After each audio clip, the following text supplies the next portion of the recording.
Wait a second. Where did it go? Do What are you you see looking where for? it is? Where is it, Sean? Where? You will not be able to find it. I don't see a John Willis here. Don't. You will not find it. Yeah, John let me know he was unable to make the show about an hour ago, guys. And we figured since we already told you we were going live, we're going to go live. So if you're here today to see John Willis, tell you to get off your butt, get up at 4:30 in the morning and work out and keep that every day while you build a better life and stop focusing on politics and start focusing on the things you can change. I'm sorry to disappoint you. Or if you really want to see John Willis, just come see him in person in October, right? Self-Reliance Festival. Yes, that's right. October 5th and 6th. He can tell you that to your face. You can ask him questions and he will give you advice. Exactly. And then if you don't follow his advice, then he doesn't keep giving you advice. That's the way that works. But I'm on today. I'm Nicole Sauce from the Living Free in Tennessee podcast, and we usually do a Tuesday live with John Willis. I'm on today with Shawn Mills from Hack My Homestead, who is one of the off-grid gurus in our network. How's it going today, Shawn? It is awesome. It's a nice, beautiful, sunny, solar-producing day today. We've had like a week plus of rain.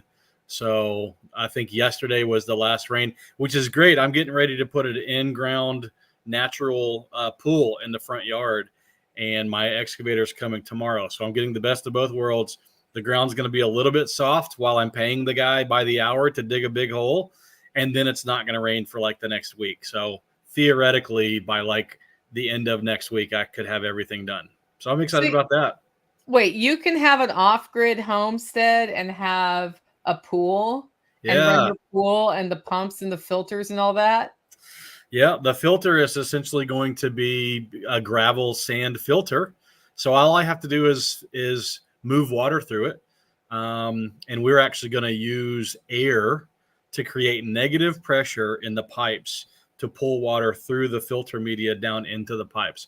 I'll be doing a ton of videos, I'm sure, on the YouTube channel. But yeah, the idea is we introduce air into the pipe that mixes with water. It creates a mixture that is less dense than water, so it rises. That creates a vacuum essentially in the pipe, which pulls the water down through the media into the pipe to replace the water that's leaving it. So basically, our filtration pump is going to be like 150 watts. Now we're going to have some bigger pumps too, because I have plenty of power here.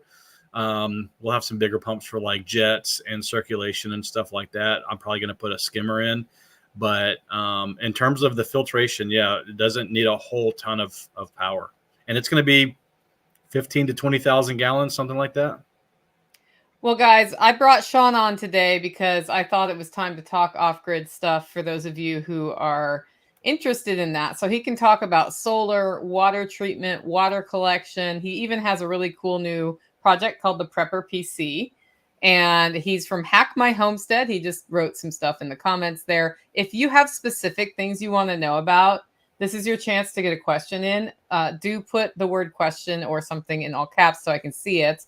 And if you want to talk to me about homesteading topics or roasting coffee or any of those things, we can do that. We're even willing to talk about current events. I understand there's been a lot of hullabaloo around the Olympics, and I've been staying the heck out of that discussion because it does not impact the temperature of my pool at all. Right. The weather does, but that does not. So I figure they're going to do what they're going to do, and it does not blow back to Tennessee anyway. So like literally zero impact. Right. The Ukraine thing has more impact on me than what the Olympics does. Yeah, it's just a distraction. Yeah. So Dean Mullis wants to know, has anybody tried freeze-dried figs? Just put some in the dehydrator. I have not. Dehydrator or freeze dryer? He meant freeze dryer. Those are two different things. If he's asking about freeze drying, I'm sure it's a freeze dryer. So I've not done figs. They have a high sugar content. And sometimes that can make freeze-dried foods do weird things. They also have seeds in there, I think. Yeah, they do. I don't know. A fig is like an inverted flower. So like the little pieces in there are flower petals. So it might not. I haven't had a fig in a while. I think it does. No, it does. It has something crunchy like seeds. So anyway, seeds tend to be more dense in your freeze dryer, so you may need to freeze dry them longer if they turn out well. The approach I would take with that is to keep the drying temperature on the lower side and let it go longer. So depending on which freeze dryer you have and which computer program you have, you can dial down when it's under pressure and frozen and really cold. You can dial down the heat that's going to do the sublimation process, which is going straight from a solid to a gas. And sometimes with higher sugar things, that's a really good idea. Now, AJ Harrison is on here from Simmerwell freeze dried bone broth, and I don't know if he's played around with figs. The reason I have not played around with figs is I do not currently have a fig tree on my property. So I'm not harvesting them, therefore I'm not freeze drying them. But if AJ, like, pipe in if you have ever tried that. So, oh, he's using a dehydrator. Just wondering if they would freeze dry. Yeah, I was gonna say I have had freeze dry or dehydrated figs before, but not freeze dried. Yeah, they're just really high sugar, and that can have a huge impact on things for sure. So, okay, so Shawn, one of the things that I wanted to ask you about today has to do with off-grid water. So I know everybody's going to have questions about solar, wiring their batteries, which batteries to get, how the inverter works, price of solar these days, and what that means, tax write-offs you can get, like all of that stuff. Yep. Those are all things we should talk about today. But last night on the final webinar series, Self-Reliance Voices, Learn from Legends, we did the Alan Booker segment on how self-reliance is your kitchen. Mm-hmm. Were you on that one, or did you see part of it? I was not, and I actually missed it live too, so I'm going to have to go back and watch the replay. Yeah, well, I'm sure you have the link. So he divided your kitchen into 12 categories, and then had everybody rank if they were a 0, 1, 2, 3, 4, 5. 0 being like not prepared at all, or it's not resilient at all, and 5 being I am the ruler of all things off grid. I think if you had taken that survey, you would have scored really well in some categories for sure. Because if the power goes out, you don't care. Right. Yeah. If you get struck by lightning, you kind of care. A little bit. That's happened before. Yeah, I know. It happened to somebody else in our community. Brian from Lots got hit by lightning. Did you know that? No. Yeah, so he's down right now because they didn't get hit by lightning, but they think it struck too close. And they've had to replace some things, but his computer and his internet got fried in particular. And his computer arrives, I think, today or tomorrow, but getting Starlink replaced is taking 2 weeks. So they have no internet where they are because they didn't have 2 Starlinks, which I can understand why you wouldn't. But anyway, that's a whole different discussion for a different time. So yeah, Corey. Yeah, I actually know about having to work without internet. You alluded to it earlier. That was kind of one of the reasons why I put the Prepper PC together. It was we're so reliant on just pulling the phone out or jumping on Google and getting data, and we don't bother having that information locally because it's so easily accessible. But yeah, you get a lightning strike to your Starlink router, and yeah, you don't have that access for 2 weeks. Yeah. Derek wants to know if he had an EMP shield. He did not have an EMP shield installed. And he asked somebody about that. I think he asked Toolman Tim about it because he's at Toolman Tim's property. Would this have saved my stuff? And Toolman Tim said, well, I don't know, but if it didn't save your stuff, you would have had their insurance policy for anything that got wrecked. So it does depend on which direction the electricity was flowing. So if he had his house grounded, right? So if he had a ground rod in, yeah. And I think they're in an RV right now. I don't think they've moved into the structure. Yeah, they're in an RV for sure. Yeah. And so if he had that grounded, a local lightning strike, and local means like within a mile of your place, you could actually get current flowing through the ground, up through your ground rod and into your systems. So if that happened and it defeated the EMP shield, then absolutely they would cover that. However, if it came from the other direction and before it got to the EMP shield, it fried the actual dish, Like the EMP shield would protect the router. But if it fried the dish, well, then that would be outside of the circle of protection. Right. But the computer was certainly on the other side of protection. Sure. Yeah. The computer would have been covered for sure. Yeah. So, yeah, well, that's really interesting. And, it's funny how, we talk about EMP shields, and I have one going into my house, I think this weekend, finally. And the reason I'm doing it isn't because I'm worried about an EMP attack on my home. I am worried about how close lightning strikes to my house on the regular, and it's hit other houses on my street. Right. And so having that protection seems sort of important to me. And then, I keep hearing about people getting struck by lightning in our network who don't have something in, and it's sort of like the universe is saying, Nicole, get your shit together, right? Yeah, and I wonder, I talk all the time about how the grid's resiliency is going down, and you're going to experience more outages, and you're going to experience longer outages. I saw something the other day that said that, like, since 2013, the quantity of outages in the US has gone up by like 28%, but the duration has gone up by like 48%.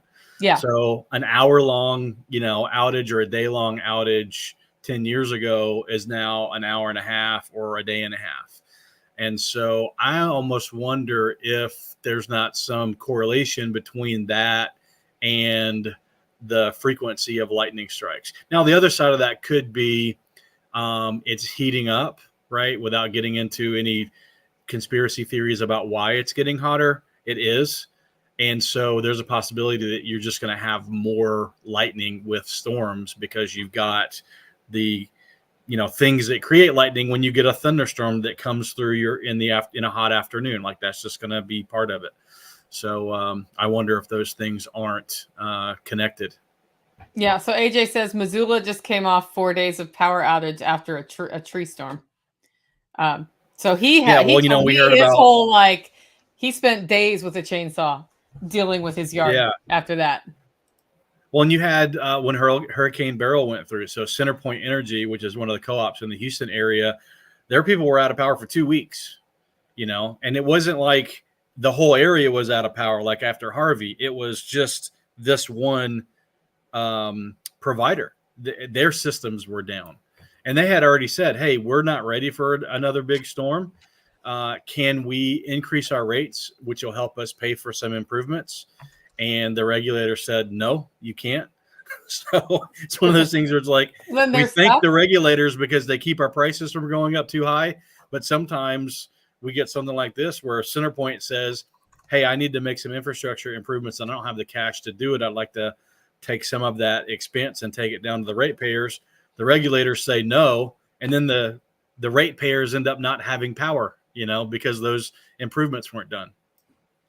Yep. Big Timber says, did Wallace get hit by the same storm?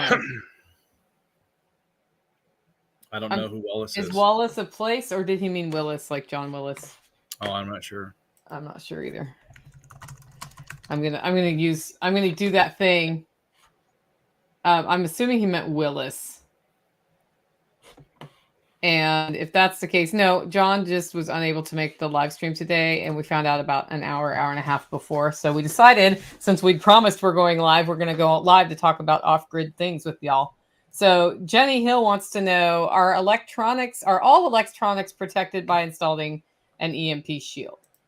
Yeah, as long as the electronic device is behind the EMP shield. So what happens when you have either a lightning strike, it also happens with a coronal mass ejection, and it happens in the E3 wave of an EMP attack. What you have more voltage in the system than what's supposed to be there. And one of the things I always tell people when they're thinking about electricity is voltage is pushed and amperage is pulled.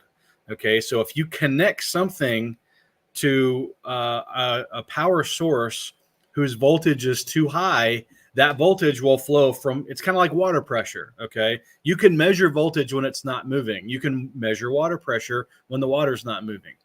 And so you need a high pressure and a low pressure area the difference between those two is essentially what you're reading. That's what voltage is. And so as soon as you close that circuit, it flows from the high voltage area to the low voltage area. And the speed at which it moves is essentially current. It's kind of a way to think about it.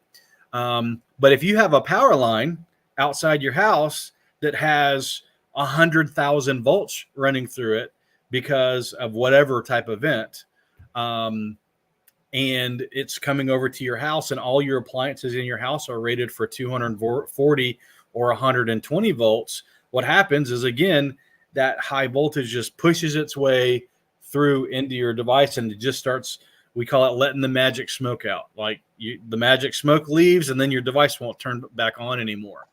And so what the EMP shield does is it puts itself in between the source of the high voltage and your panel, for example, or on the DC side, it would be in between your solar panels and your charge controller. And it basically sacrifices itself. Like it lays its life down for you and for your appliances. And so when that high voltage comes through, it actually, I believe it's nanoseconds. It might actually, like, I believe I'm pretty sure it's measured in nanoseconds how quickly it shunts that power. So it breaks the connection and shunts the power off the ground. So like I said, it sacrifices itself. It's a one-time use device. You get a lightning strike and it works. You won't be able to use it for the next lightning strike, but I'm pretty sure they'll replace them for like $50. Like if you send them the broken device. Let's look. Yeah, keep talking. But yeah, so that's how it works. So if I have a lightning strike and my main panel is connected and it's properly wired into my main shield or my main distribution panel, then what happens is as that voltage flows through into the actual box, the EMP shield takes it and shunts it to ground, which is why why you would have a ground rod on a radio tower, for example, is to take that voltage and take it somewhere where it's not going to damage things.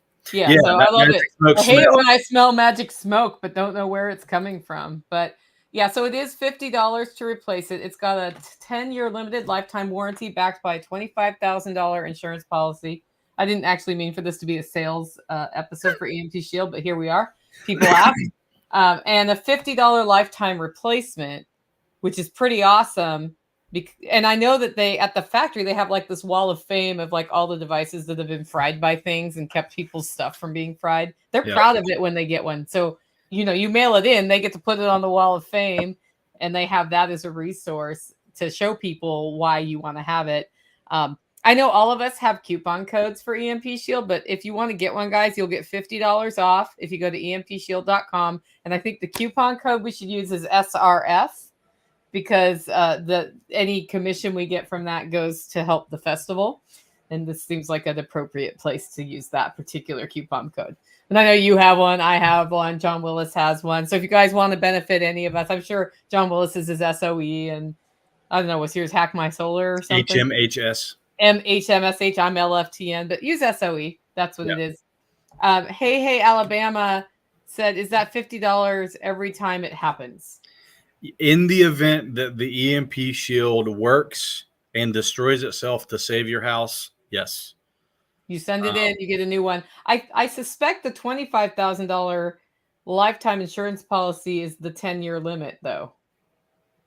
That's the one thing I'm not sure about. I'm sure that the policy would not extend past the warranty. So yeah. That's a 10 years of that. So yeah. And an EMP shield, I think they're running like $400 right now. And then you get $50 off. There's a couple different options. Like if you do the dual DC input, so like me, I have 2 solar arrays going into one charge controller. And so for me, I have a dual unit. So it's dual 600 volt DC. That one was like 500, but it protects 2 different arrays coming in. Yeah. And so, yeah, they have them for the cars. They have them for, the house. They have them for solar stuff. They have them for generators. They have one it's called an RV, but really all it is like a surge protector. So it's their RV unit, but you could just plug it into the wall and use it as a surge protector. Yes. And Hey, Alabama is still trying to like wrap his head around the the warranty $50 replacement. So if I have one replaced and it happens a second or third time, it's still $50. Yep. Yeah. My Basically, understanding of reading this, but I would also say go to empshield.com and read their warranty, which you can do. yeah, when you get the new device, the warranty resets. Yeah, so it's $50 lifetime replacement. Mm-hmm.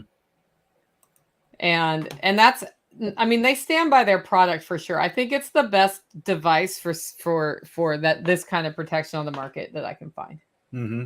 So I don't know if you've found, I'm sure you haven't found anything else, or you'd be telling us about it. There's a couple other things, but none of those other things are backed by a $25,000 insurance policy. And so I'd rather pay a little bit more for the insurance. Yeah, Siemens has a unit that's very good. It's actually the unit that I would recommend in designs before I learned about EMP Shield. You can do other things with ferrites and shunts and things like that. But for household protection, I like the EMP Shield just because it is what it is. It's been tested the way it's been tested, and the insurance policy. Yeah, very cool. Okay, so back to the Wallace, Idaho, west of Missoula. So apparently I don't know my geography well enough. And the only way I could answer the question of if it was hit too would be if AJ would answer that, because he knows about that better than I do. Okay, so back to what I wanted to originally ask you, because we went off on a whole lightning. It was like the lightning round. The lightning round. We had the lightning round.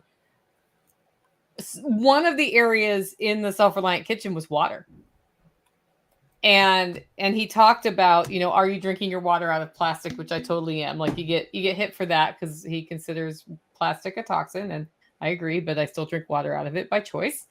But he also talked about if your power goes out, can you still get water? If your city water stops, can you still get water?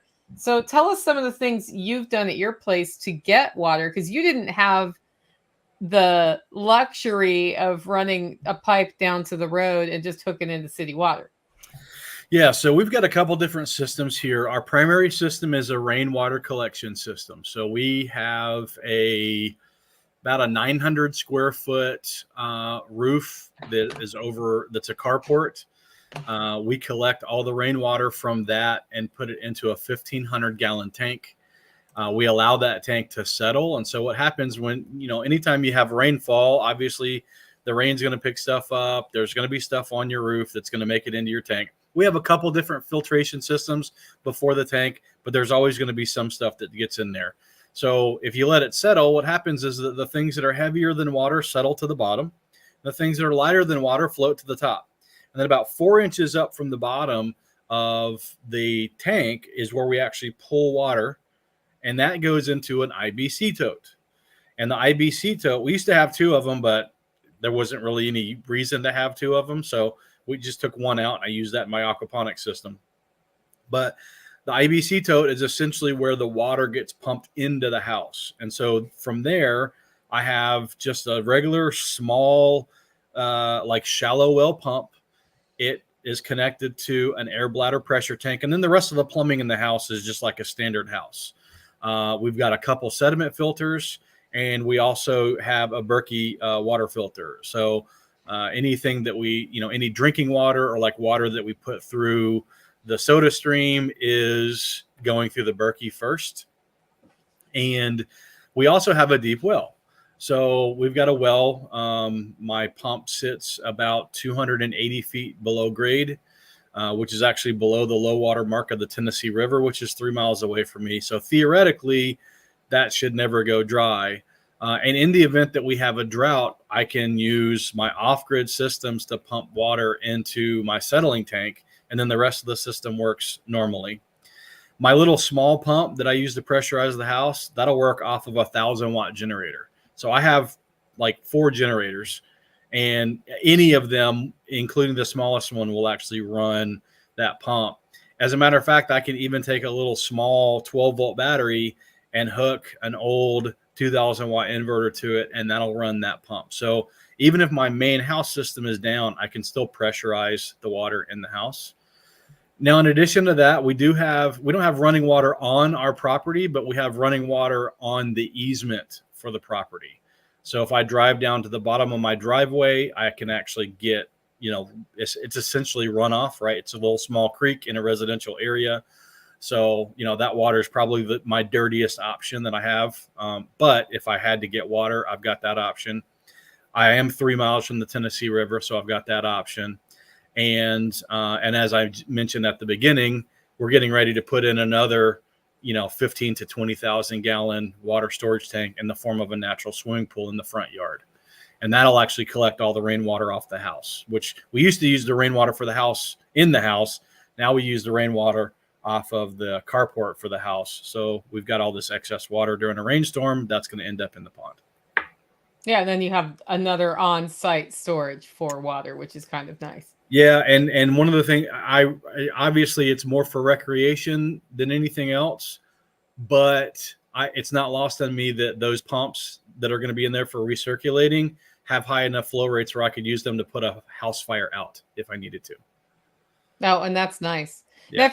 Now, so when I hear you say all that, and I think about the way my grandma lived 100 years ago, right? Which is when she was a little girl growing up.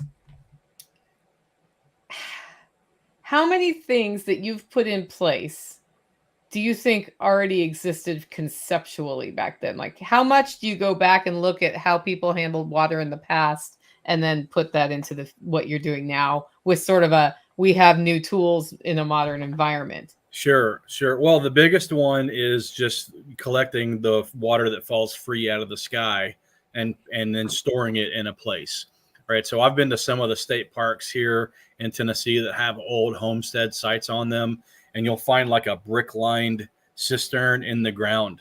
And it's like, oh, they took their roof water and they routed it into this in-ground cistern. And sometimes the house was actually built around that. And then sometimes it was next to the house. So I would say that before, some of the modern technologies that we have, you wouldn't have built a house up here at the top of the hill where my house is, right? Right.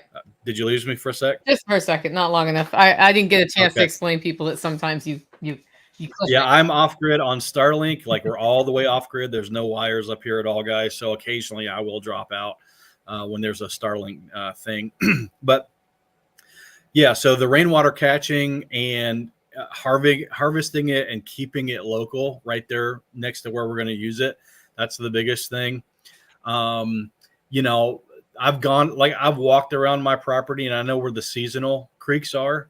So in the event that I had, a real big problem, I could dam some of those up, and that would give me another opportunity, for storing water. My neighbor put in a 1/2 acre pond that's less than a 1/4 mile walk from my front door, so I don't dam up my hollers. I let all the water flow from my holler down into his pond, and I know I can go down there anytime I need to. But yeah, those are the type of things. Rainwater is going to be slightly acidic, so that's something. It's also going to be soft. And I've heard people complain before about soft water, like you don't feel like the soap gets to wash off of you. I guess whatever I use, I don't have that problem. Yeah. But I have heard people say that soft water, like you feel slick. It can feel slimy, and you actually, what happens when you use soft water on your skin is that it sort of feels that way, but that's not so much the issue. And over time, your skin gets better. Like it has, because I had a water softener in Nashville, and it was like, okay, that feels weird, but then my skin felt great within about 2 weeks. Right. Yeah. Right. Well, and I look at places like Hellbrunn Palace, which is in Salzburg, Austria, has a 400-year-old water system where they use the water pressure gravity fed to mechanically run things. Mm-hmm. And you can go check it out, and they have like this whole show that happens with water. So I feel like some of the things we're doing now when we're going back to the off-grid water, the technology for that is 400 years ago. Right. To look at how things were done, or maybe even go back to ancient Rome. Probably older than that. Yeah. You could go back and look at some of the way that the aqueducts were built with, they understood what a siphon was. And so you actually have water falling down into a canyon and being sucked up the other side through the siphon effect. Yeah. Sounds like a ram pump. Yeah, very similar. Yeah. So we don't have a ram pump here, but well, I'll rephrase that. I have a ram pump. I don't have a water You source don't that have it we can installed? utilize. Yeah. Yeah. But I think we're going to put one in at Tim Cook's place this fall. He's going to build a little dam and have a ram pump to pump water up to his cabin. So that'll be a neat little project. Oh, that sounds fun. Jen says Davy Crockett State Park in Tennessee has a water wheel. They used to run a grist mill until it flooded, and they have some interesting water usage concepts. It's fun to look at the old things and bring them forward, because a lot of these problems that some of us spend too much time thinking about have already been solved before we were even here. Like, even if you think about gravity feeding, right? If you want to flush a toilet and you have a tank in your attic with water in it, and you just pull a chain, water falls and it flushes the toilet, right? Mm-hmm. And so if you don't have a way to get water there is a way to get water there with your arms and some buckets. Right. And that's something that, in the worst case scenario, if you didn't have anything else in place, there is that you can carry water. Yep. Yeah, okay, so then let's talk about the other side of off-grid water. What happens after you use the water? Yeah, so most people are pretty comfortable with, rainwater catchment, or, even ram pumps, things like that. Where they start to get a little bit more concerned is when we start talking about gray water and black water. So wastewater is broken up into two categories. Black water is essentially toilet water. Now, some people will throw sink and even shower water into that because of the possibility of having fecal particulates or food particulates in those things. But by and large, it's like the black water is the toilet water, and then everything else is gray water. And that's kind of the way I think about it. I feel like, anything that's going to come through in the shower water is going to be so diluted by all of that shower water that it's not that big of an issue. And so the first thing we want to do when we're thinking about that is we want to split those two things up, because you need different types of filtration for those two different things. For a gray water system, you can literally use, reed beds, gravel, sand, look at the edge of a pond, right? So the way that the water is filtered when it flows into a pond, all those systems work for gray water. For black water, you have to get a little bit more involved. In both of these situations, you want to try to minimize or if possible, completely eliminate water becoming in contact with air. And it's not the air that's the problem. It's that you can have things, land on the air, whether that's bugs or reptiles or whatever. You don't want a lizard swimming through your poop water and then like crawling up onto your back porch, And so trying to keep those things below the level of the grade is important. But yeah, for a black water system, even running that through like a gravel bed and then into wood chips, where you're going to have some biological activity happening in that wood chip pile to help start breaking down whatever is flowing through the gray water system. In a black water system, most people are familiar with septic tanks, okay? And the way a septic tank works is you have an initial tank that everything flows into, and similar to my settling tank for the rainwater, stuff that's lighter like grease floats up to the top, and then depending on your diet, sometimes the poo floats or sometimes it sinks, right? And so you've got an anaerobic system that's actually breaking down those solids there. You're still going to get sludge buildup that's eventually going to, build up at the bottom. And that's why they say every, 3 to 5 to 10 years, depending on your house, you want to get your septic tank pumped out. But then, below the level of the water, but above the level of the sludge, you've got a baffle, and that lets that water flow through into a secondary tank where you get more anaerobic digestion, and then that flows out into your leach field, which again, it just uses the ground. It uses all the systems that I was just describing: sand, gravel, organic matter, microbiology to break down anything that's left in the water after that. So when we think about building like an off-grid, non-septic, system for handling human waste, most people are familiar with the compost bucket method, right? So you poop in a bucket, you cover it up with sawdust, and then, you take it and you either put it into a compost pile that sits for 2 years, or, some people would just put the bucket on the lid and take it and hide it away for like 2 or 3 years. I've seen 2-year-old humanure buckets opened up and you could still read what brand of toilet paper they used. So I'm not a big fan of that method. I like flushing vermicomposting systems. Okay, so these are water-based systems.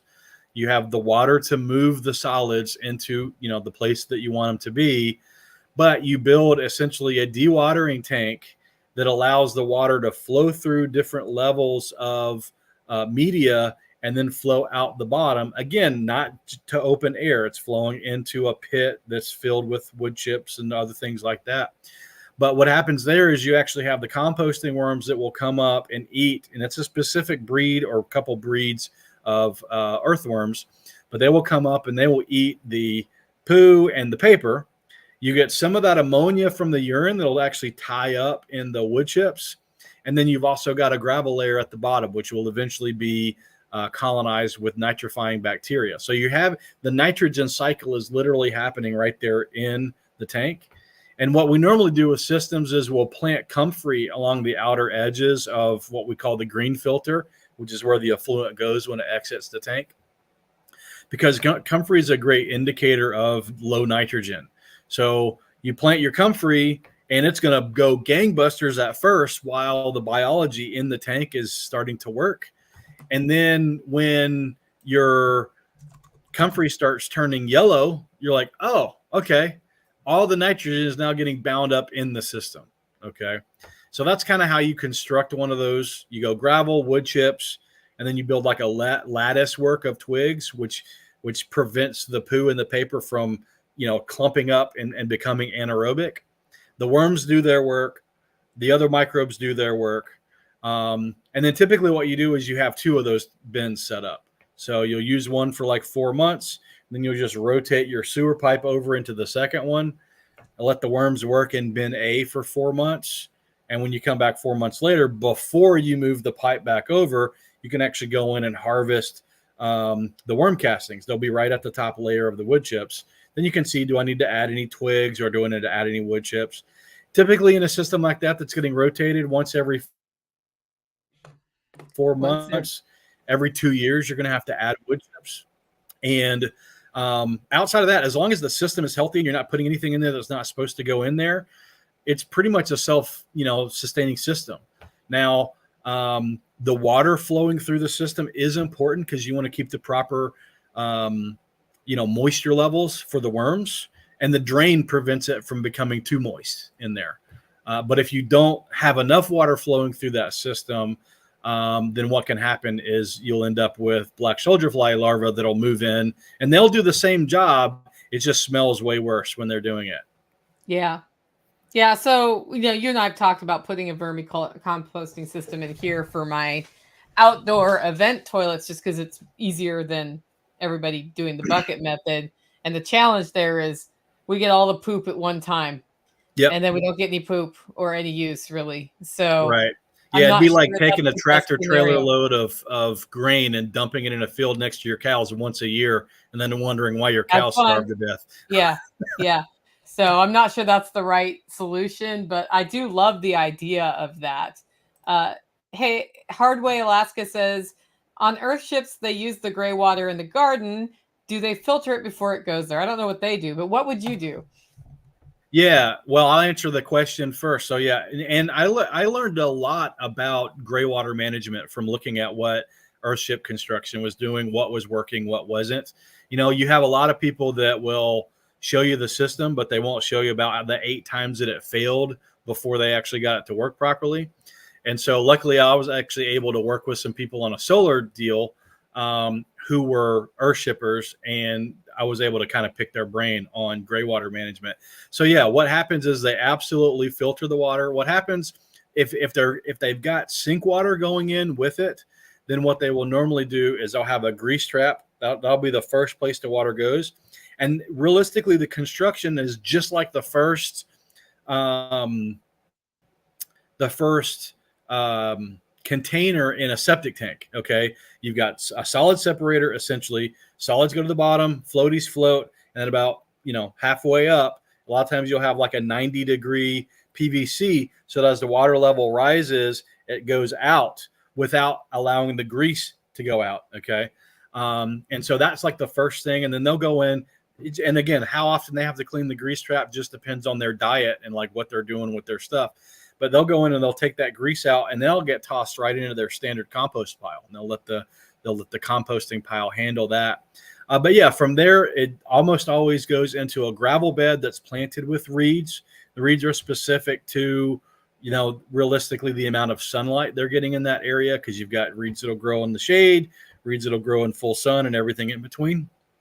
And so once it goes through the reed bed, at that point, the idea is that it's clean enough to actually use in the garden. Now, again, they're normally very careful about keeping the high water level below the high soil level. So just like the other systems I talked about earlier, they don't want that gray water to have earth or rather air contact. They want it to be below the surface.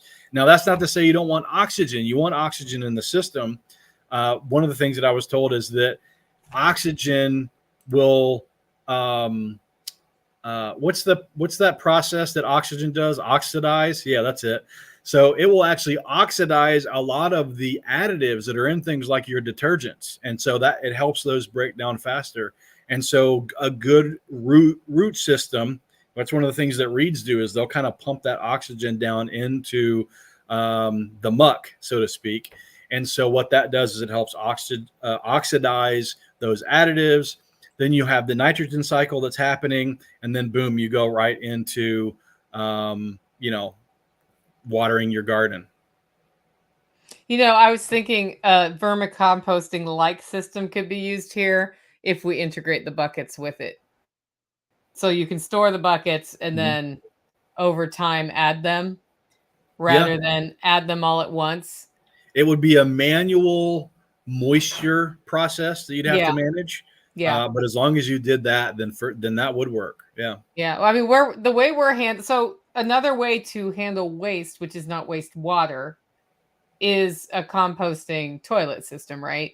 Mm-hmm. And what we're doing now, so how we had it, where it was like once a year we go from a pallet-based compost pile to another pallet-based compost pile. And when it's composted for 2 years, we use that places that are not the vegetable garden here.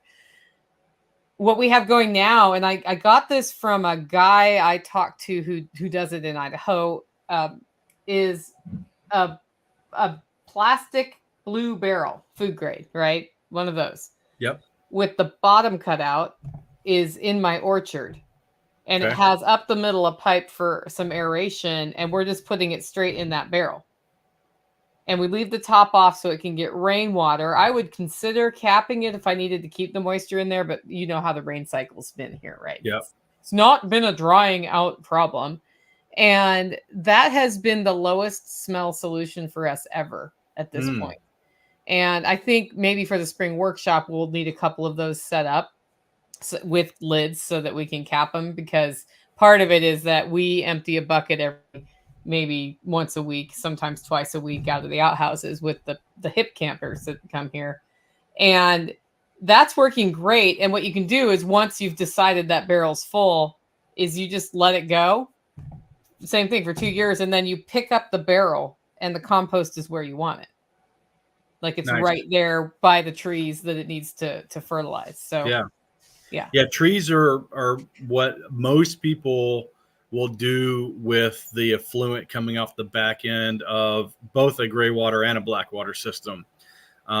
Just because you don't have to worry about if you did have any, coliform bacteria or anything like that, like it's not going to get on lettuces or sweet potatoes or whatever like that. It's going to get into that biological system, which is going to work the way it's supposed to work, just like a regular septic leach field would. The only difference is you want root growth in that system. Right. And it's not going to mess you up if you get root growth in that system, which is great. Paul Wheaton's willow feeder. Yep, I've seen his system. He actually caps the compost and puts it up. I've actually seen the storage area where that is. And that is what's cool about his system is his 55-gallon drums that they can lift up with a tractor and just move. Yep. Mine are, it's a more, well, I'm just a smaller scale. That's the deal is it does not make sense for me to have something that big except for 3 days a year. Right. And then we just deal with it. We just change buckets more of those 3 days a year. So, so that's the situation. How many buckets are y'all going through at a workshop? That's a great question. I would say 4 to 6 per outhouse per day. Well, okay. The high traffic outhouse is 4 to 6. The lower traffic outhouse is 2. And the one over at base camp is probably 1 a day unless we have a high day or a lot of campers over there. So, but the one, like the one everybody uses, 4 to 6. Okay.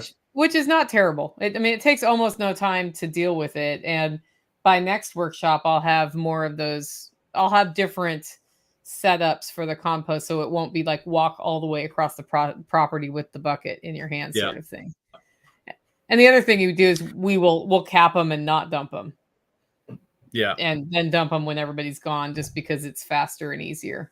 Right. So, yeah. Yeah, and there's also, people have probably seen what they call like the living machine system, where it's basically like a septic tank, but it's a managed above ground system with, airflow. You're actually pumping air in once it gets into the third bin.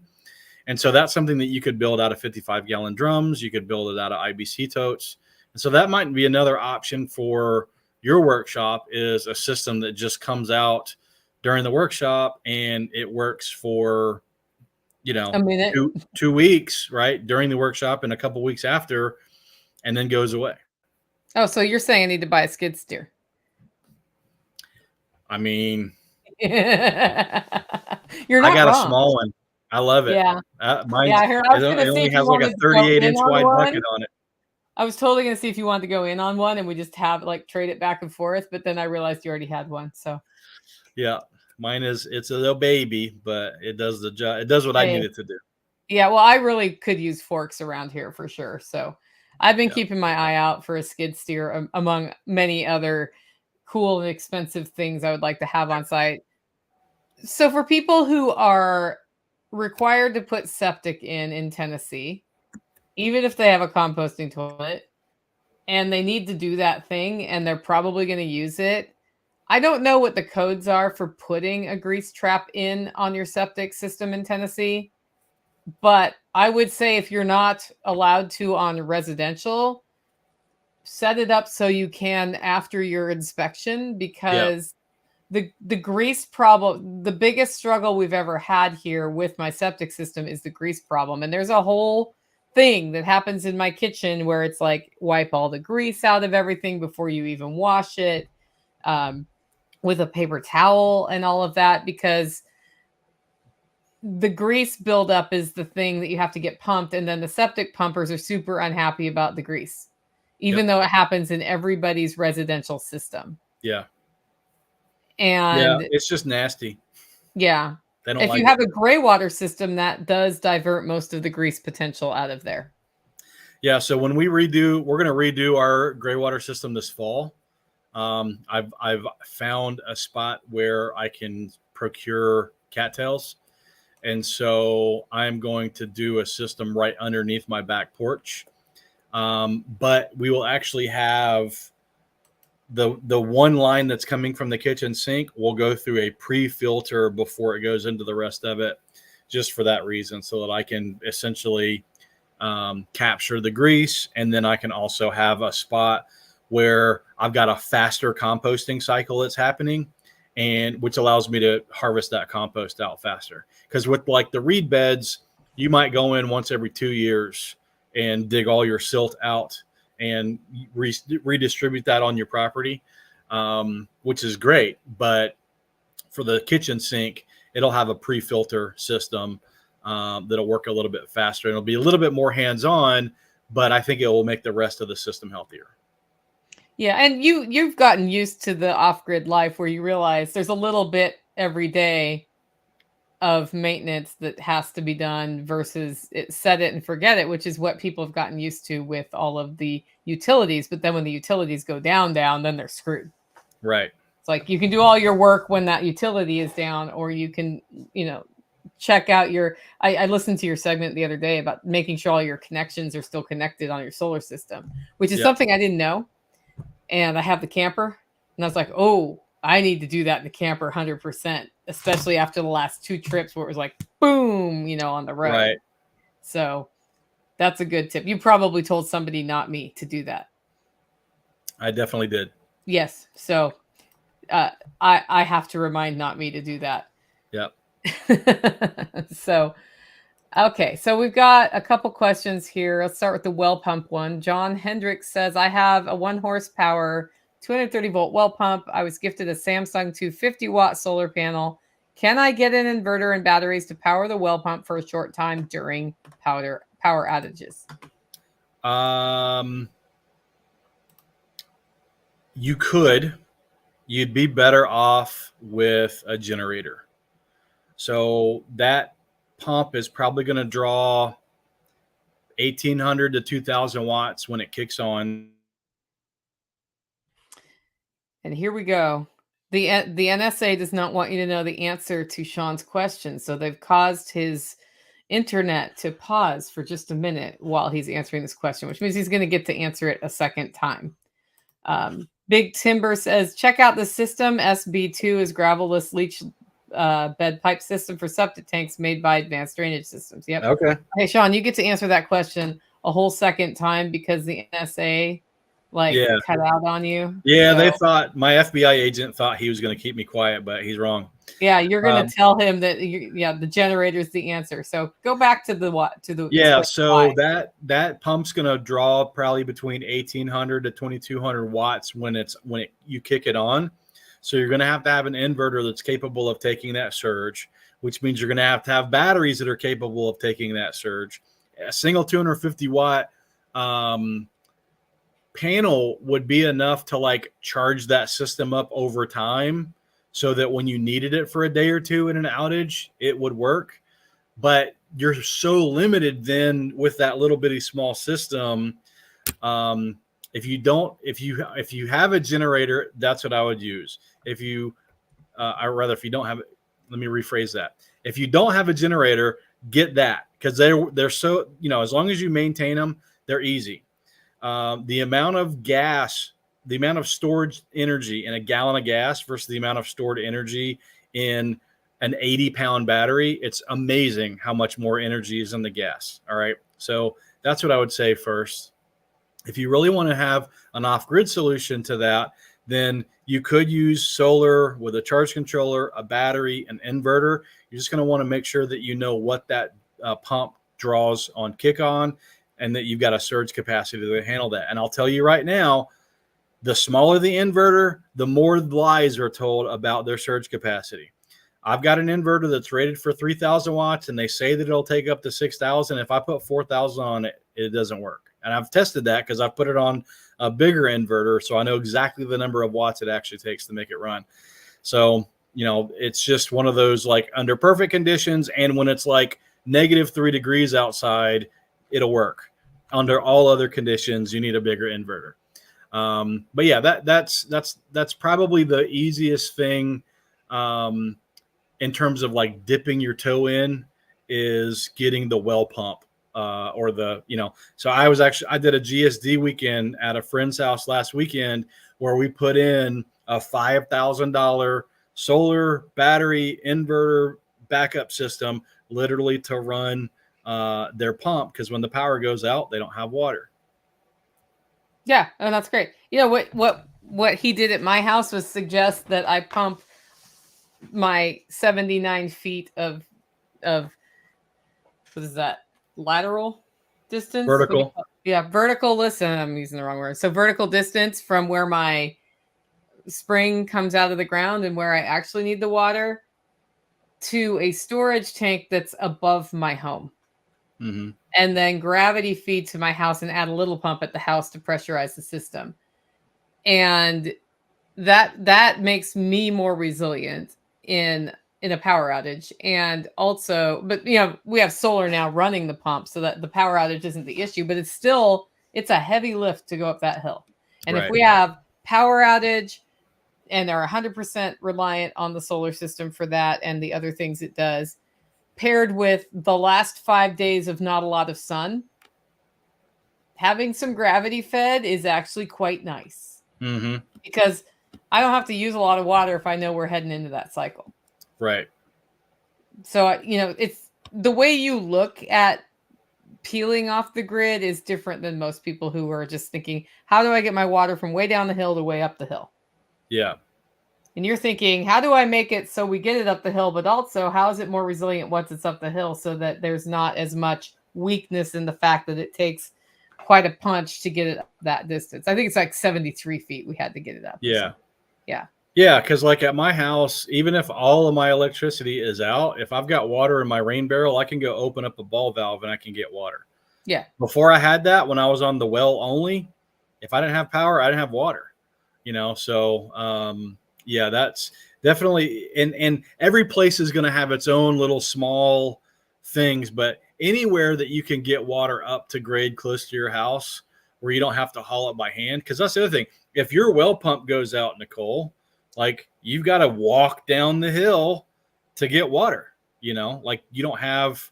And then more importantly, once you have the extra weight of the water, you got to walk back up the hill. Right. So if the water was already stored up the hill, it just makes it that much easier. Yeah. And that is like the not fun part of hauling water here is it's coming up a very steep hill. It's not very far. It's by no means as hard as it was probably hard for my grandma to get water when they were carrying it in buckets to the kitchen and wherever in the bathtub. But it's still, the steep thing that you go up and it takes energy. And if it doesn't take my physical energy, it takes a cart on a thing with gas. Yeah. Which is dumb. Also, running what it takes to run a smaller pump to pressurize my house is a completely different amount of power. Right. Like the solar also system. Different voltage. Yeah. Also. Yeah, you're right. I can go 12 volt, right? Yep. Or even 120. Yeah. That's true. Okay. I got a solar system question from Angie, and it's, did you have to charge your system with a generator this past couple of weeks? So she's close enough to you that she noticed that the sun was not out as much as she would have liked. Yeah. Hey, Angie, by the way. Yeah, actually, I saw that question coming, so I decided to go pull up my app. The answer to your question is no, we did not. I'm going to, I'm going to try to just put this to the screen. It may not work, but you might be able to. It's probably not going to work. Oh, okay. Yeah, I can see the graph. So the green is what I'm producing every day, and the orange is what I'm using every day. So as you can see, all of last month, that's the whole month, other than one day, and that was probably the day it was like 96 degrees here. Other than one day, we still generated more power than we used. Now, we live off grid full time. We don't have grid backup at all. So we pay attention. So like right now, if you look over my shoulder, let's see. See this little white thing on the wall right here? That is a solar powered air conditioner. And it's on right now because the sun's out. And when the sun's not out or it goes beyond these trees over here on the other side of the house, that'll get turned off.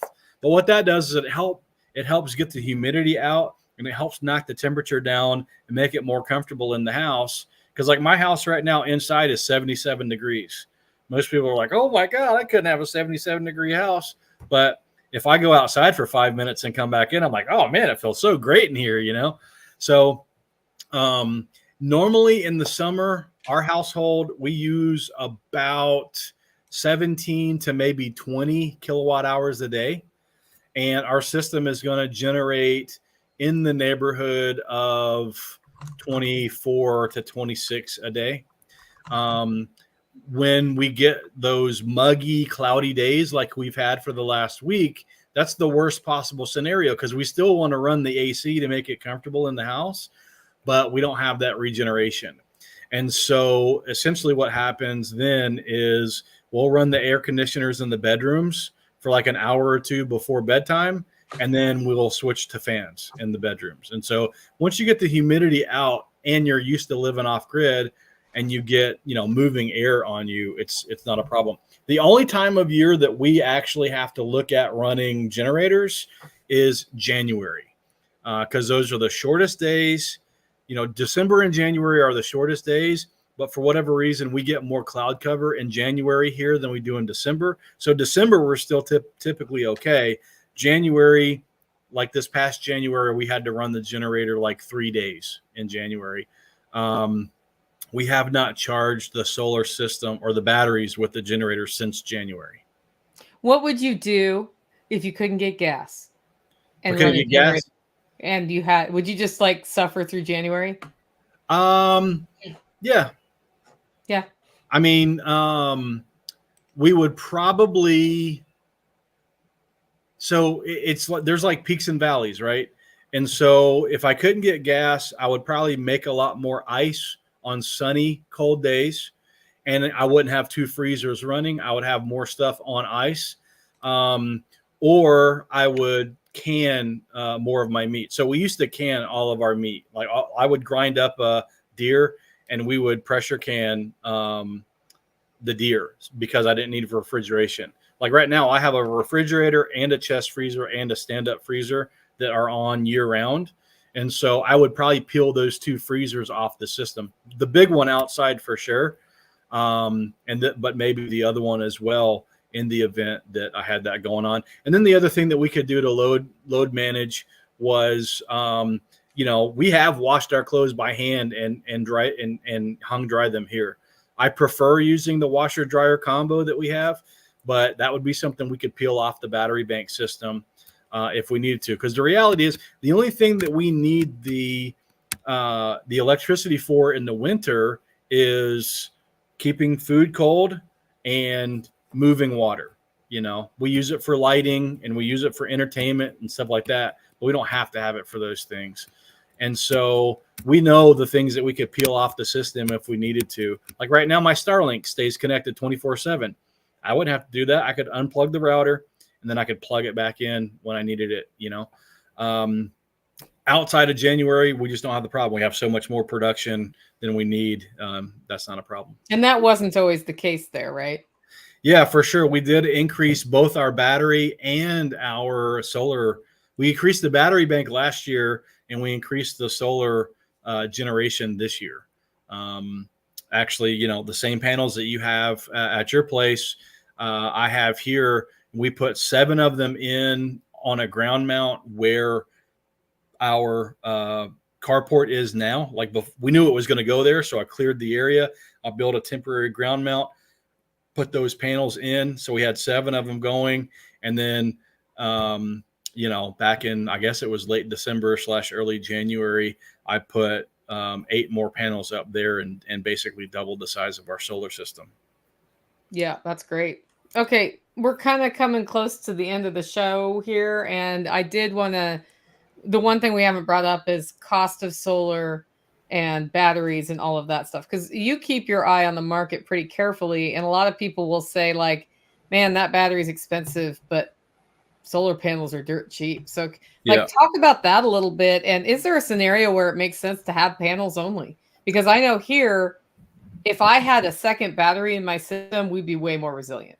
Right. In fact, I keep eyeballing that battery that's in my camper. We'll talk about that offline. Yeah. We're going to take it and put it in with your other system? No, I'm like, is there a way to switch that? Because most of the time I don't use the camper. Right. Yeah. So right now what's happening is you're starting to see the price of solar panels creep up. The price of new solar panels creep up a little bit. Essentially, your U.S. manufacturer said, hey, we can't compete. They went to the government and said, thank you for those tariffs from several years ago. You successfully made it more expensive for the solar customer to buy solar panels, just not enough. Can you add more tariffs so that our stuff is more competitive? Their stuff won't be more competitive, but they'll make the cheap stuff more expensive. And so that's what you're seeing right now. There's been a lot of FOMO buying. So you get a lot of people that are buying up what's sitting in warehouses right now. So 3 months ago, you could get new panels at a pallet rate of about 25 cents a watt. That's up to about 35 cents a watt right now, which is still crazy cheap. It's just 30% more expensive than it was 3 years ago. So it seems expensive. But yeah, solar panels are super cheap. And there is if you're off grid, there's a case to be made for less batteries, more solar, and then you just do more stuff in the middle of the day when the solar panels are generating. And so the batteries are coming down a little bit. Like they're not coming down a lot, but they're coming down a little bit. You're starting to see solar or rather lithium iron phosphate batteries on the market for $1,200-$1,300. Those were $1,500 batteries a year ago. So those are coming down a little bit. All of your input costs for a lithium iron phosphate battery are at like historical lows. So the only reason why those battery costs haven't come down more is people are still paying. So as you see the solar panels come up in price, I think what you'll start seeing is the batteries start coming down because they still want to sell the inventory that's sitting on the ground. It's just one of those things where, well, panels are still cheap, so we could still get an extra couple $100 for the batteries. But once that dollar amount is eaten up by the solar panels becoming more expensive, I think you'll see them making it out, making it up on the battery. We had a system at one point where we essentially just used the battery as a buffer from solar DC to AC for the house, AC meaning alternating current.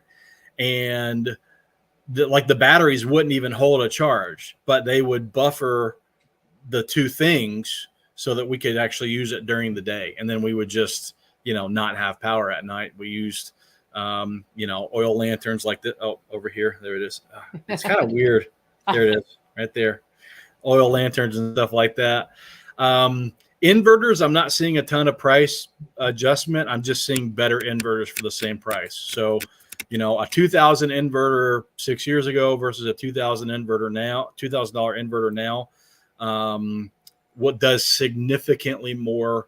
It handles itself better. It's got less self-consumption and, more monitoring and on and on and on.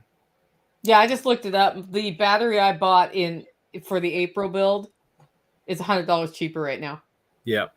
So, and that's but the panels that I've got sitting outside here that'll eventually go on your RV cover are probably 20% more expensive than they were in April. Right. So good thing I got those then. Yeah. I actually know where the cover's going now. Oh. Yeah. Yeah. So that's a whole different chapter for another time. Yeah. Okay. Now that you've got some trees out of the way, you got a lot more options. Well, and there's a pagoda going in, which is a perfect thing to hold up panels. So that's what I thought it was going to be, a carport, but it's more like there's a pool going in that needs a pagoda around it. Right. Yeah. So I thought that would work out well. Do you remember, is my cabin battery, how many amp hours is that? Is that also 100? You have 100 amp hours at 48 volts, essentially. Okay. So it's the same battery as in the camper. Same capacity. Yeah. Same cells, basically. It's just got a different BMS and a different box. Right. What does that mean, BMS? Battery management system. Okay. So it's the little controller that makes sure all the cells are properly managed. And it's one of the things that makes the lithium iron phosphate batteries so much safer than your older, dumber batteries that can experience thermal runaway. Okay. So if I want to add a battery to the cabin, do I add a newer battery, or does it have to match the other one? You want to match it to the battery more importantly, you want to match it to your inverter because it's got a closed loop communication system. Because the one you have is already that same manufacturer, that's the one you would do. But yeah, basically, and I think the battery that you have in the cabin right now, I think you can get another one of those for like, I think they're like $1,100 right now, which is a couple $100 less than what you paid last year when you put it in. Yeah. Was it just last year? Wow. It's amazing how much has changed around here in just 12 months. Yep. Yeah. So this weekend, I am going to do a research project. And as you know, I don't like being distracted. So I'm breaking out the AI in this. So guys, Nice. who knows what this is, who's on the live stream right now, besides a black Faraday bag. Speaking of EMP attacks. Mm-hmm. Why did you decide on something that's designed to help people get information when they don't have access to the internet? Why did you decide to put AI on that? Isn't AI gonna like ruin our lives? Yeah. So let's talk about what AI is. So what Nicole has there is, if you go to prepperpc.com, you can get more information on that. That is a completely off-grid little mini computer. It runs off a Raspberry Pi. It's got a screen that's a touch screen. It's got a keyboard and all the other things that you need. It's got a radio antenna so you can receive radio signals. And the idea is that without a internet or a cell phone connection, you can access data. So it's got a full working version of Wikipedia, WikiHow, iFixit, Ready.gov, and on and on and on and on and on. You can get all kinds of information at prepperpc.com. But the reason for building it, there was a couple. One is, again, if you're in an area where you don't have reliable cell or internet, or you're going to an area where you don't have that, and you want to get information, we're just so used to pulling the phone out, going to Google and searching, that a lot of times we end up in a situation where we need data and we can't find it. Okay. And so one of the things that I did with the Prepper PC is I put 5 different AI models, and AI is just another word for generative text to text or text to image. Yeah, that's great. And it's a large language model. Okay. So all they do is they take a computer with a neural network and they feed it trillions of data points. Okay. And that makes the computer smarter. And through machine learning, it allows the computer to kind of understand what's happening when it's being asked the question in common, vocabulary. They're trained on a bunch of different languages, because I didn't realize this, but apparently if you learn something in multiple languages, you know it better. And so that's apparently the same goes for a computer. So a lot of people, when I talk to them about this thing, they're like, oh, AI, I don't want anything to do with that. But like literally 100% of the things that you think bad when you think AI aren't in this, because it's off grid. There's no one tracking the questions that you're asking or the answers that you're being given. There's no censoring. How many times have you gone on and searched something for Google and you know exactly what you're really looking for in terms of results, and you get something completely different, right? The shadow banning, the censoring, the algorithm is built to do 2 things. It's built to answer your question in a way that causes you to go back onto that site to ask a different question the next time, and also to provide the results that it wants to provide, right? We know that there's weights on this thing. And so the AI is like Google. Now it's definitely slower because it's not running on a warehouse full of servers. It's literally running, the whole thing is self-contained right here. And so, so the idea was, hey, let's have a way to access information. And I've been asked this question a lot, like, well, how do you update it? Why do I need to update it? If it's not connected to the internet, I don't have to patch it for security purposes. And so the only other reason why I would need to update it is if facts change, right? Well, theoretically, facts aren't going to change. So why do I need to update it? Now, there might be a new discovery or some new things that come out where we get a better understanding, and there will be ways to update that in the future in the event that that's something that people want. But for the significant majority of information that people are looking for, the facts are already baked out. And the difference is that if Google or Meta or Microsoft or anyone else decides that they want to change the information that you're getting, all they got to do is make a couple keystrokes into the algorithm, and they can do that. I think it was the 2016 presidential election during the Democratic debates. Tulsi Gabbard had like this super great thing, and then you couldn't find her on Google. Like, you went and looked if you looked for on Google, she actually sued Google after this because you couldn't find her fundraising page. Like, they literally took it out and shadow banned her fundraising page after she smoked Kamala Harris during that debate. And so that's all they have to do. No, Kevin, the Encyclopedia of Country Living is not on there. It is not an open source document. I've got about 60. I think one of the older editions might be, and I'll look that up for you. Okay. If it is, that's a really good edition. Yeah, if it is, there's a lot of stuff like that on there. There's thousands of PDFs. There's 60,000 books. There's a ton of stuff on there.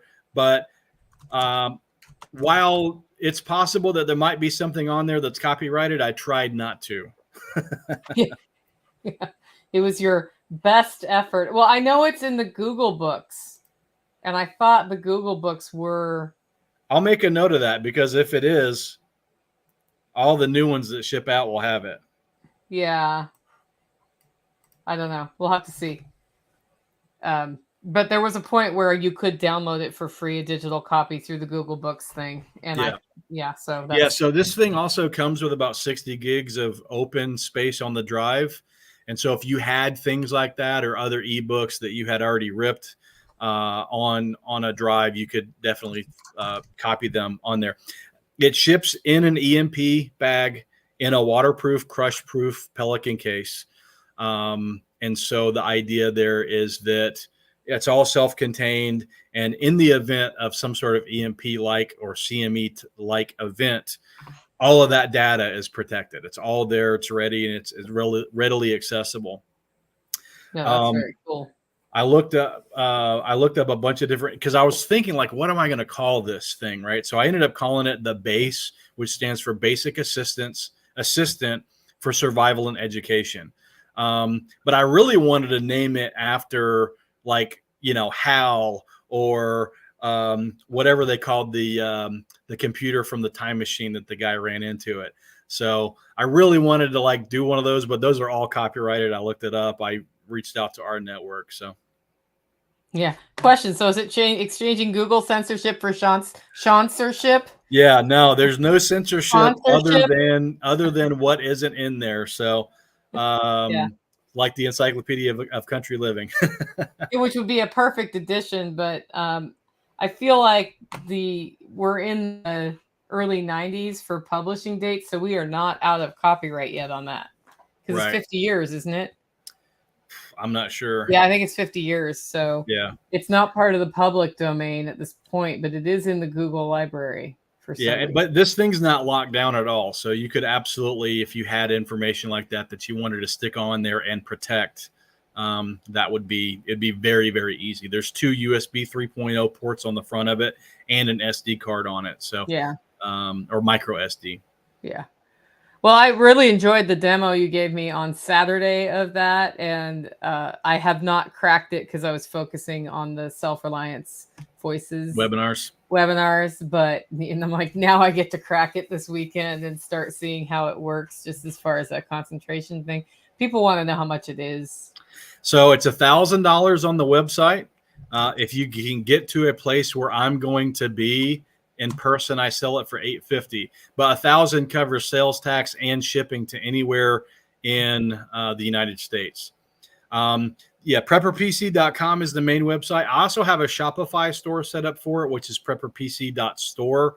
A lot of people like the checkout thing a bit more with Shopify, and so that's an option there. Okay. Well, it looks like we have one last question from Derek. Can you recommend a website to use to search for land for a homestead? I like landwatch.com. I have found land that I almost bought before at landwatch.com. You know, you've got your lands of, so like lands of whatever state you're looking in. Honestly, even the sites like Zillow and Trulia and Realtor.com have a lot more raw land options.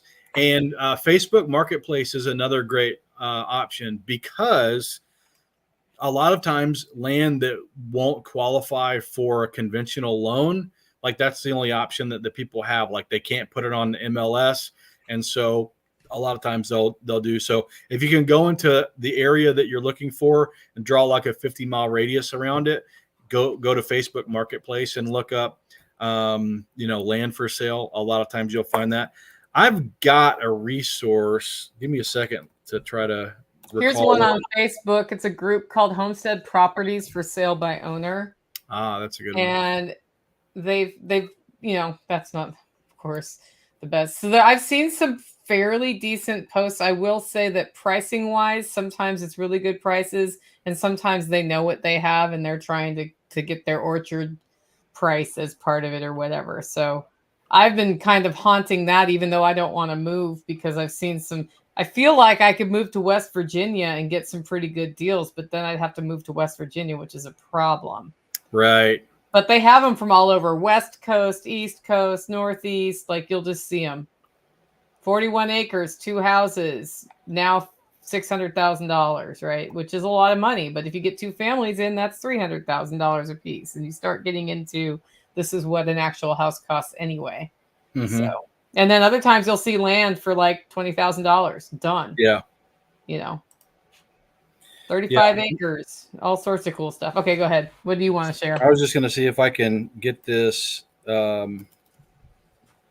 link to paste. It's saying it's failing to paste. I'm sure there's some problem with. Send it to me on Telegram if you have Telegram on your computer. I don't. Okay. So if you go to, let's see here. This is gonna be kind of long, guys, but bear with me. It's actually, you know what? Hold on. Maybe I can just type it in instead of pasting it. It says a buddy of mine inherited a couple 100 acres in West Virginia, but it's way out in the hills, as are all great homesteads. Yep. My place is way out in the hills and I love it. Yeah. Products. Okay. I wonder if I have like some sort of lockdown where you can't paste. About to find out. Yeah. I think also, if you know an area where you want to get a homestead, go hang out in that area and get to know people. Because sometimes things are for sale that are not for sale because they like you. So you go near there and suddenly you have a chance to buy a thing that was not listed on the MLS. Yeah, I'll tell you what, I'm going to put it in the private chat, Nicole, because it's definitely it doesn't like you. Yeah, it's not letting me post it. Yeah. So I wrote an ebook called The Backwoods Blueprint, which I talk about some of the steps that we went through to buy our off-grid property. And that link right there is actually, it's called a pay what you want option. So you can literally get it. You got to put your information in, but you can get it for $0. The reason why you have to put your information in is so that it doesn't get spammed. But that talks about what to look for. It talks about some of the problems that you run into with raw land.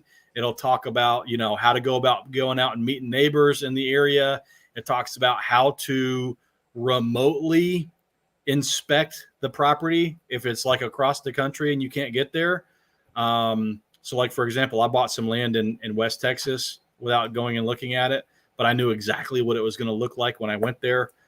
Was even able to use an Oculus to like 3D go there and like walk around the property before I ever went for the first time.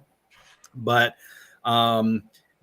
it basically talks about all the pitfalls that we ran into and then tricks that we learned over the years, looking for land, finding something that might be useful, evaluating it, and then trying to negotiate a way to buy it, including using owner financing and different options for financing the land. So go check that out. Cool.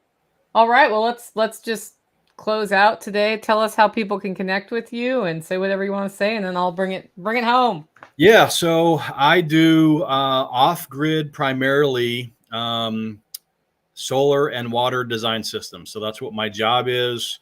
If you guys are interested in working with me on anything, I've worked with a lot of people in both of these communities. Hackmyhomestead.com. There's also a link there to all of my ebooks. So in addition to that one, I've got like 4 other ones that I've written.